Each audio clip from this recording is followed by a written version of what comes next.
This from Dawg Pound Daily. 3 Browns players who could be traded ahead of training camp.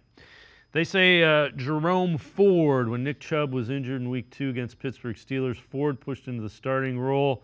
12 yards, 8 rushing attempts in Week 1. Number 2 back had 36 yards, 15 attempts. Number 2, they say, Maurice Hurst, defensive tackle, quick to sign veteran players on 1-year deals, prove they have what it takes to succeed in the NFL. So they did take Michael Hall Jr., so that's kind of the rationale there. Number 1, Elijah Moore, ahead of the 2023 season, sent the 42nd overall pick. They did a pick swap in exchange for Moore in the 74th pick.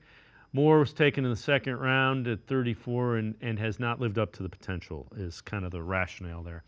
I don't think there's any way they're trading Jerome Ford. I would be surprised if they traded Maurice Hurst or Elijah Moore. I don't think they're trading any of those guys. I just don't.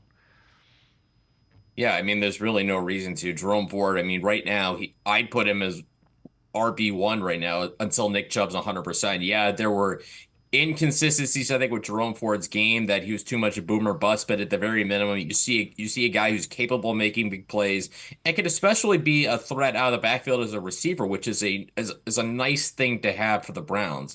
So certainly I would hang on to him, especially because they really didn't do much. They didn't do anything in the draft that got him. I know they got a couple of veterans in Deontay Foreman and Naeem Hines to help out with depth, but we'll see how that all translates. Maurice Hurst, I think, I don't know.